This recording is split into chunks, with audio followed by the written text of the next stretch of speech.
Olá! Nos últimos anos, muitas empresas têm buscado o judiciário questionando a inclusão das subvenções estaduais na base de cálculo dos tributos federais, em especial do Imposto de Renda, da Contribuição sobre o Lucro, do PIS e da COFINS. Meu nome é Thiago Milanese e nesse vídeo nós vamos entender o que são essas subvenções, por que elas devem ser excluídas da base de cálculo desses tributos federais e qual que é o impacto positivo que isso pode trazer para as empresas.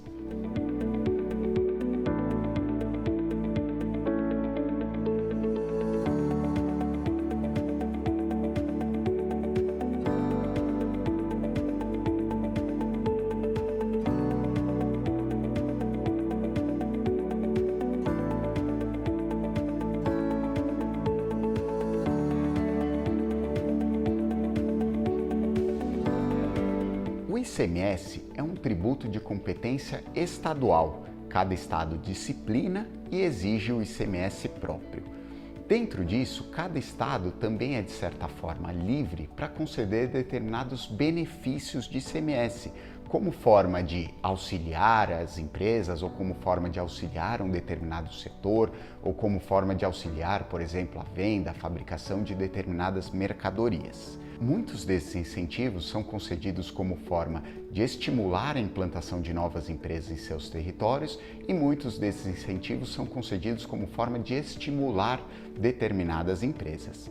Esses incentivos tributários relativos ao ICMS são conhecidos como subvenções estaduais, que são, na realidade, renúncia fiscal do Estado como forma de auxiliar as empresas no desenvolvimento de suas atividades empresariais. Até 2017, principalmente, a Receita Federal ela classificava essas subvenções ou esses auxílios estaduais em duas categorias: as subvenções de investimento e as subvenções para custeio. As subvenções de investimento eram aquelas concedidas como forma de auxiliar, de incentivar, de fomentar a implantação de novos negócios ou o crescimento de negócios já implantados e estariam, de acordo com a Receita Federal, limitadas aos gastos que esses contribuintes teriam com a implantação desses novos negócios. Por outro lado, as subvenções para custeio seriam aquelas concedidas como forma de reduzir o custo das empresas com o gasto que elas têm com o ICMS e não estavam atreladas à implantação de novos negócios ou à ampliação de negócios já existentes. Para a Receita Federal, até 2017, importante dizer, apenas as subvenções para investimento, ou seja, aquelas concedidas como forma de implantação de novos negócios ou de ampliação de negócios existentes, somente essas poderiam ser excluídas da determinação do IRPJ e da CSLL. E para a Receita Federal, por muitos anos, esse tipo de subvenção, esse tipo de auxílio seria, na realidade, uma receita para as empresas, de modo que deveriam integrar a base de cálculo das contribuições que incidem sobre a receita, que é o caso do PIS e da COFINS. Importante dizer também que para a Receita Federal, essas subvenções, para que elas não fossem tributadas pelo Imposto de Renda e pela CSLL, elas deveriam ser mantidas numa conta reserva de lucro das empresas e somente poderia ser utilizado, ou seja, esse recurso somente poderia ser utilizado para o aumento do capital social ou para a absorção de prejuízo. Por conta desse entendimento muito restritivo da Receita Federal, criaram-se inúmeras discussões administrativas e judiciais, pois muitos contribuintes entendiam que determinada subvenção seria uma subvenção para investimento e retiravam da base de cálculo dos tributos federais, em especial do IRPJ e da CSLL, e a Receita Federal entendia que aquelas determinadas subvenções, na realidade, seriam subvenções para custeio e não poderiam ser excluídas da determinação do lucro real e assim da base de cálculo do Imposto de Renda e da CSLL. Com isso, criou-se uma enorme discussão administrativa e judicial acerca da natureza dessas subvenções e sobre quando que elas poderiam ou não ser excluídas da determinação dos tributos federais. Então, em 2017, foi editada a Lei Complementar 160.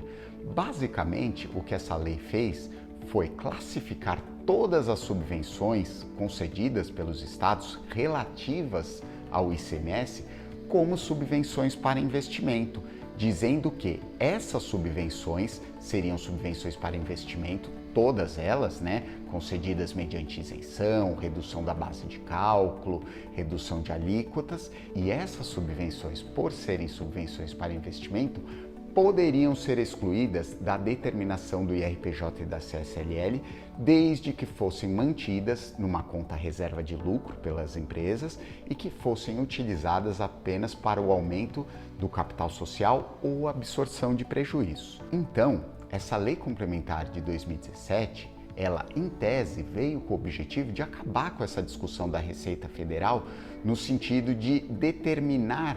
qual subvenção seria subvenção para custeio e qual seria subvenção para investimento, e assim qual poderia ser excluída da determinação dos tributos federais e qual não poderia. A partir da edição dessa lei, todas as subvenções são subvenções para investimento e desde que mantidas na conta reserva de lucro e utilizadas para o aumento do capital social ou para absorção de prejuízos, poderiam sim ser retiradas da determinação do IRPJ e da CSLL. Pois bem, mas mesmo com a edição da lei complementar, a discussão não se encerrou. Por que não se encerrou? Muitos contribuintes passaram a questionar a natureza dessas subvenções. Passaram a dizer que essas subvenções concedidas pelos estados, na realidade, caracterizam-se como renúncia fiscal. Ou seja, o Estado, ao dar determinado incentivo para as empresas, ele está abrindo mão da parcela de tributação que lhe compete, ele está abrindo mão de parte da receita dele.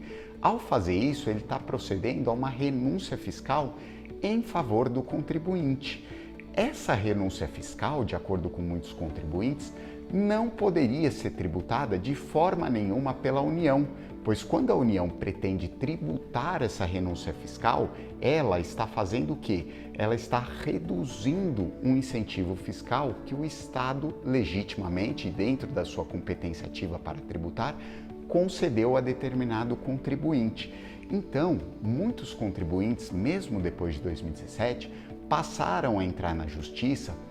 alegando que essas subvenções, independentemente de se tratar de subvenções para investimento ou subvenções para custeio, não poderiam ser tributadas pelo Estado, nem mesmo aquelas subvenções que foram recebidas e que não foram destinadas da forma como determina a lei, em especial a lei complementar. Ou seja, os contribuintes passaram a sustentar que essas subvenções, independentemente de qualquer exigência legal, inclusive aquela que determina a manutenção na conta reserva de lucros e a utilização para o aumento do capital social, não poderiam ser tributadas. A questão chegou ao STJ e, segundo o STJ, os contribuintes têm razão. De fato, as subvenções estaduais configuram renúncia fiscal do Estado e de forma alguma podem ser tributadas pela União e de forma alguma cabe ao legislador ordinário federal estabelecer condições para que essas subvenções sejam retiradas da base de cálculo dos tributos federais. Ou seja, hoje, muitos contribuintes passaram a ingressar na Justiça e conseguir decisões favoráveis, reconhecendo o direito de retirar essas subvenções da base de cálculo do IRPJ e da CSLL, sem necessariamente ter que cumprir aquelas exigências legais que determinam a manutenção desses valores na conta reserva de lucros e utilização para o aumento do capital social. Segundo essas decisões, as empresas podem retirar esses valores da base de cálculo desses tributos, independentemente de qualquer exigência legal. Portanto,